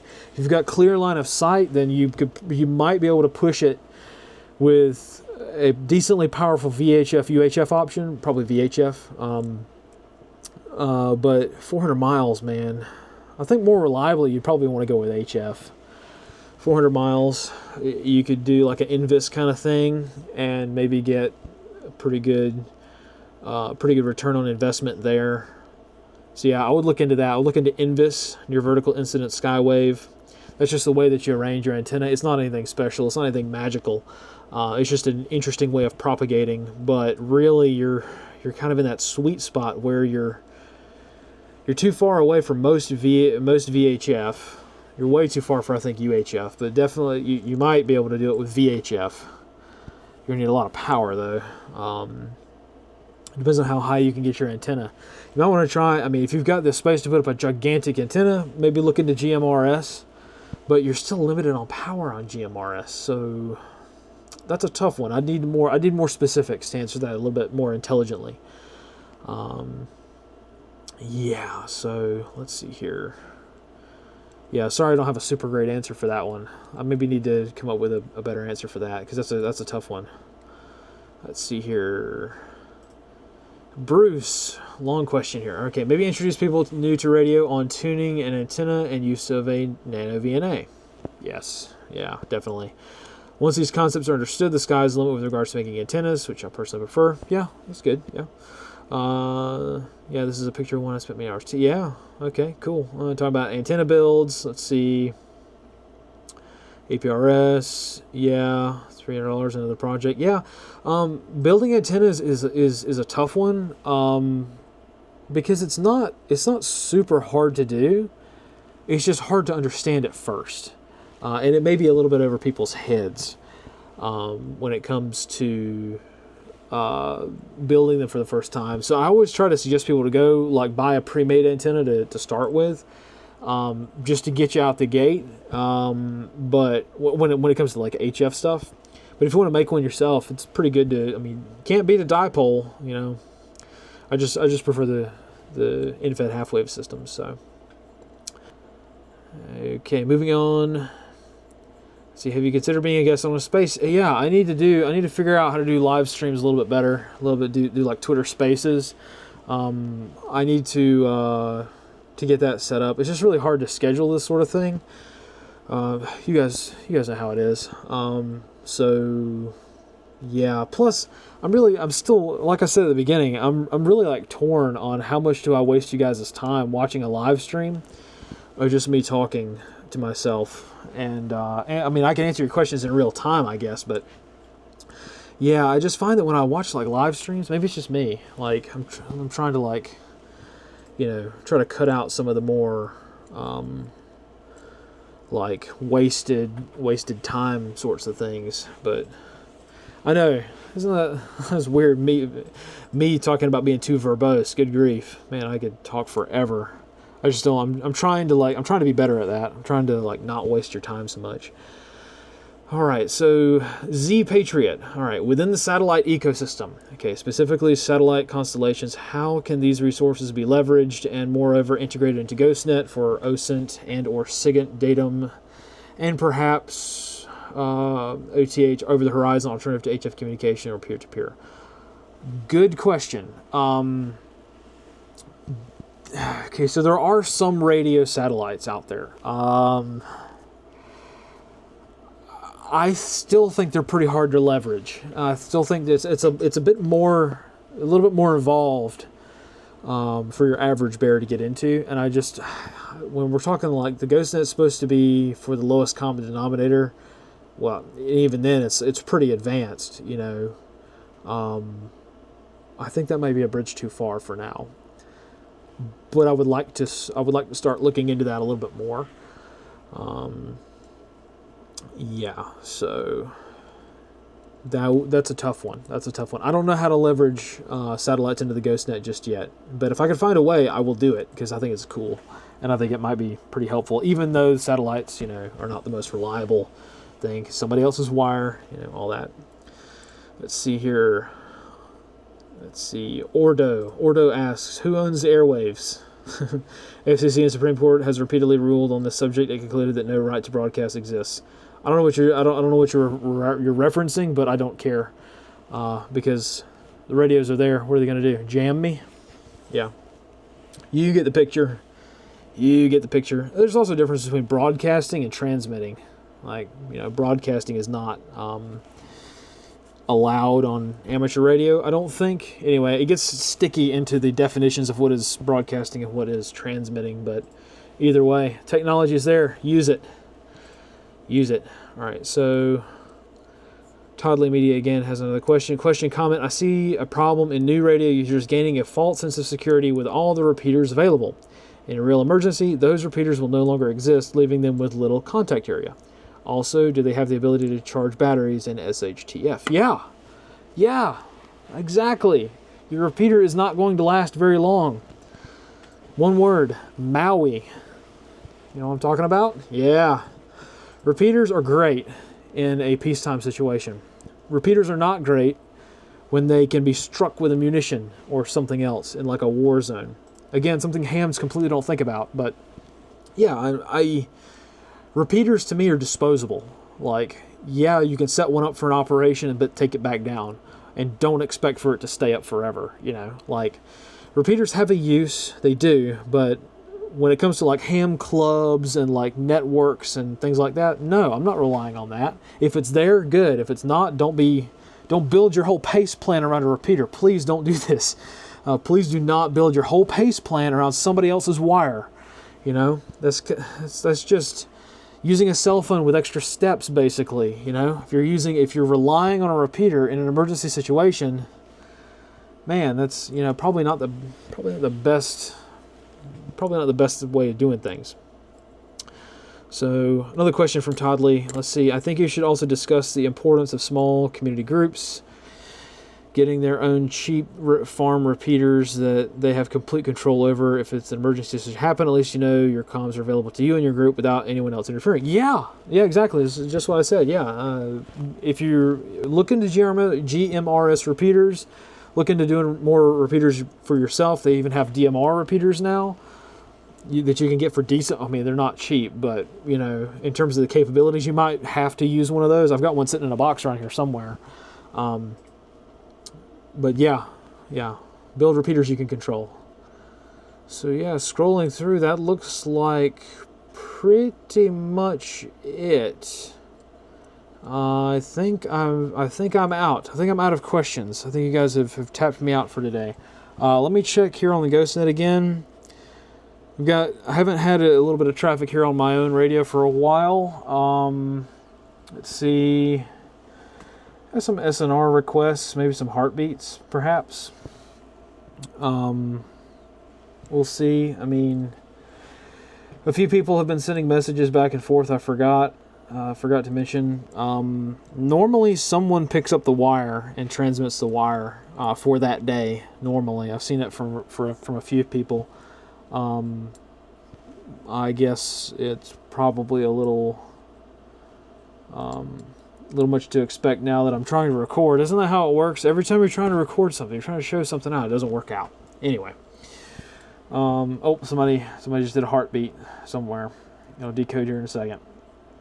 But yeah, I mean, it's an interesting thing, you know. It's not perfect, you know. But I think that there's definitely some use there. It'll get better with time. More people will get on it with time, and I think as real world events transpire, we can actually start to see the the use for something like this is a little bit, hard to quantify, if I'm just talking about it. So yeah, I think I will finish out the comm window here. It looks like, I'm still early. I've been able to get through these questions pretty early. But I will finish checking out this GhostNet session, see who else is out there, see what's going on, do some messages of my own, and I'll probably pack it in and call it a day. Like I said, it's still early, but I found that most people, despite the window starting later due to daylight savings, people still come in pretty early. So some days it's busy, some days it's not, and I think the real benefit to the GhostNet is during world events. The weekly nets are there for people to exchange information and have like a good time to test stuff, because if there's ever going to be people on GhostNet, it'll be during the window, right? But really the benefit to GhostNet is when there's an international incident or some kind of disaster, a comms outage or something, or a spy balloon, whatever. GhostNet, people will be on it and talking about it. So I really do appreciate that, because it allows people who might not have the reach on social media to actually get information out to the world in a way that's not driven by an algorithm. So very cool stuff to see. So again, somebody transmitting an awful lot of information, but somebody checking in from Florida, nothing to report. That's okay. Sometimes it's NISTR, nothing significant to report, NSTR. Sometimes that happens.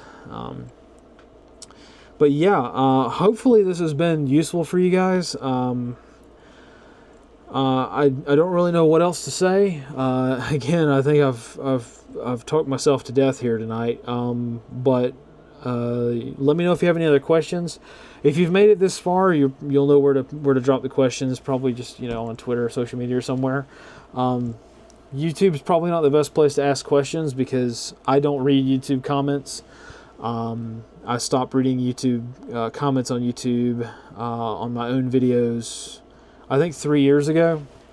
So you don't really find anything good in YouTube comments these days. But you guys know how that is. So we'll see about it. I'm going to look into doing some like live streams, but again, I don't want to waste you guys' time if I'm just sitting here, watching JS8 call for minutes and minutes and minutes. It's going to be pretty boring, but anywho, hopefully this has been helpful for some of you. Again, if you have any questions, let me know. You guys know how to find me. You can put comments on this whenever I do something on GhostNet on Twitter.